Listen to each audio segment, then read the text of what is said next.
Okay, I'm going to sit on the floor in hopes that that makes it easier to see this video. So ignore these. I am just wearing braids for funsies and I'm not taking them out right now. But you obviously won't have these. You'll just slick your hair back into a normal ponytail at the crown of the head with no part cake. Okay, so whenever we say crown of the head, it means follow the ears back. Mine is just a tiny bit high and my cat's trying to eat my hair cake. Okay, so I'm here. So this is for the double twist. I am going to face away from you guys and I'm going to split my hair into two pieces. So right here, I split it into two relatively even pieces and I start with my first side. So from here, I'm going to start twisting this side. You don't have to go all the way down to the bottom of the hair. You just have to do a little bit of the twist so I can leave all of this. I'm going to wrap it around the top of my ponytail and keep it nice and tight to the ponytail. And I will take a pin and pin it around at the bottom here. And I'll do one at the top as well just to secure it. I'm using these really large hairpins.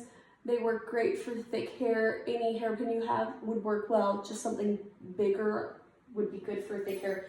These do not work particularly well for buns.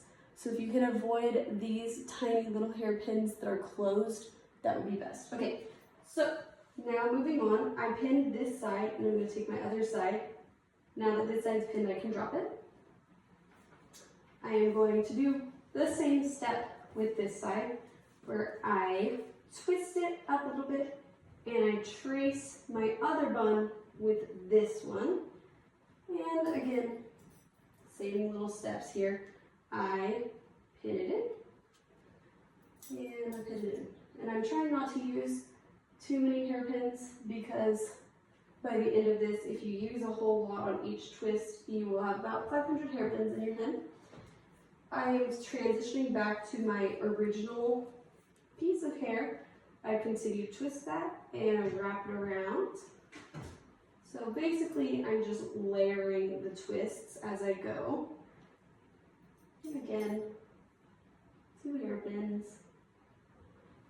And I let go when I'm ready to do the other piece.